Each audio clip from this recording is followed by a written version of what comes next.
Hello friends, welcome back to Media Talks. நான் உங்கள் மௌனிகா. நான் ரொம்ப ஈகராக வெயிட் பண்ணிட்டு இருந்தேன். நேற்றுக்கு ப்ரொமோ நைட்டே ரிலீஸ் பண்ணதால இன்றைக்கி அந்த சீன்ஸ் வந்துடும் அப்படின்னு சொல்லிட்டு எனக்கு தெரிஞ்சு நேற்றுக்கு நைட் அந்த ப்ரொமோ ரிலீஸ் பண்ணுறதுக்கு பதிலாக இன்றைக்கி ரிலீஸ் பண்ணி தான் நல்லா இருக்கும் நான் ஃபீல் பண்ணேன். பிகாஸ் ப்ரொமோ ரிலீஸ் பண்ண சீன் எதுவுமே இன்றைக்கி வரல. ஸோ இன்றைக்கி எபிசோடுமே ரொம்ப நல்லாயிருக்கு. So day by day episodes dialogues எல்லாமே ரொம்ப சூப்பராக இருக்க மாதிரி எனக்கு ஃபீல் ஆகுது. எனக்கு மட்டும் தான் அந்த மாதிரி ஃபீல் ஆகுது, இல்லை உங்களுக்கு அப்படி தான் ஃபீல் ஆகுதுன்னு சொல்லி மறக்காமல் கமெண்ட்டில் சொல்லுங்கள். ஸோ நம்ம காவேரிக்கு தெரிஞ்சிருச்சுங்க. ஸோ விஜய் வந்து எதுக்கு போயிருக்காரு, என்ன பண்ணுறாரு அப்படின்னு சொல்லி நான் கூட தெரியாமல் தான். ஸோ அந்த ஃபேமிலிக்கே தெரியாமல் கன்ஃபியூஸில் இருப்பாங்க. எப்படி இந்த விஷயம்லாம் நடக்குது ப்ரொமோ பார்த்ததுமே அப்படி தான் நான் நினச்சேன். அவங்களுக்கு யாருக்குமே தெரிய போகிறது கிடையாது. ஸோ சர்ப்ரைஸாக பண்ணியிருக்காங்க அப்படின்னு சொல்லிட்டு. பட் நம்ம விஜய் வந்து பார்த்திங்கன்னா நம்ம எங்கே போயிருக்கோம்னு அவங்க கன்ஃபியூஸ் ஆகிடுவாங்க இல்லையா. ஸோ அதுக்காக தான் வந்து உண்மையை சொல்லிட்டேன் அப்படிங்கிற மாதிரி குமரன் கிட்ட சொல்லுவாங்க. ஏன் வந்து சொன்னீங்கன்னு சொல்லி குமரன் கேட்கும்போது டைலாக சொல்லுவார். ஸோ இந்த மாதிரி கடத்திட்டோம் அப்படின்னு சொல்லிட்டு அவங்க டைலாக் செம்மையாக இருந்துச்சுங்க. விஜய் கடத்திட்டோன்னு சொல்லும்போது செம்ம ஹாப்பியாக நம்ம காவேரியுமே ஃபீல் ஃபஸ்ட்டு பயப்படுவாங்க, அதுக்கப்புறம் வந்து ரொம்ப ஹாப்பியாக ஃபீல் பண்ணுவாங்க. பட் அதுக்கு ஆப்போசிட்டாக கங்கா வந்து பார்த்திங்கன்னா ஏன் இப்படிலாம் பண்ணுறீங்க, ஸோ இதெல்லாம் பண்ணுறது ஏதோ பிரச்சனை ஆகிட போகுது அப்படின்னு சொல்லி ஒரு மாதிரி பதட்டமாக உண்மையை கக்கிற மாதிரியே இருந்துகிட்டு இருந்தாங்க.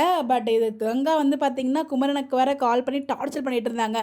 ஸோ என்னன்னா இவங்க சொல்ல டைலாக் பாருங்கள், எனக்கு செம்ம இரிட்டேட் ஆகிடுச்சு அவங்க சொன்ன டைலாக். ஸோ காவேரிக்கு விஜய்க்கு போலீஸ் ஸ்டேஷன் போகிறது, நியூஸில் வர்றது, மீடியாவில் வரதெல்லாம் வந்து சாதாரண விஷயம். பட் நமக்கு அந்த மாதிரி கிடையாது. நீங்கள் உடனே இப்போவே கிளம்பி ஆகணும், எங்கே இருக்கீங்க இப்போ அப்படிங்கிற ஒரு டைலாக் இருக்கும் தெரியுமா. அந்த மாதிரி ஒரு ஃபீல் தான் இருந்துச்சு இன்றைக்கி கங்கா வர்சஸ் குமரன்.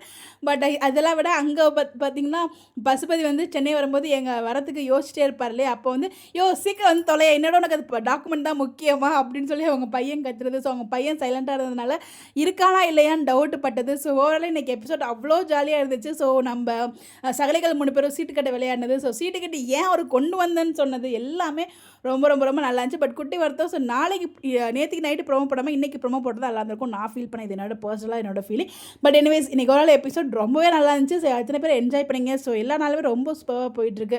ஒரு மாதிரி ஜாலியாக ஃபன்னாக த்ரில்லாக மூவ் ஆகிட்டுருக்கு. அடுத்துட்டேன்னு சொல்லும்போது காவேரி ஹாப்பியாக தான் ஃபீல் பண்ணாங்க. Sir Vikas summer rowdy gang தான் போல். ஸோ அவங்க குட்டீஸ் எப்படி இருக்க போகிறாங்கன்னு தெரியல. ஸோ இவ்வளோ விஷயங்களை ஃபேஸ் பண்ணிகிட்டு இருக்காங்க. ஸோ ரொம்பவே ஹாப்பியாக இருந்துச்சுங்க இன்றைக்கி எபிசோட் பார்க்கும்போது. உங்களோட கருத்து என்னங்கிறத மறக்காமல் கமெண்ட்டில் ஷேர் பண்ணுங்கள். அதை பற்றி நம்ம டிஸ்கஸ் பண்ணுவோம். ஸோ நம்மளோட சேனலுக்கு அவ்வளோ வியூஸ் போக மாட்டேதோ இஷ்யூ இருக்குன்னு நினைக்கிறேன். ப்ளீஸ் சப்போர்ட் பண்ணுங்கள், லைக் ஷேர் அண்ட் கமெண்ட் பண்ணுங்கள். கண்டிப்பாக வந்து ஷேர் பண்ணிங்கன்னா நம்மளோட இது வீடியோவே சஜஷனில் போகும். ப்ளீஸ் சப்போர்ட் பண்ணுங்கள். தேங்க்யூ.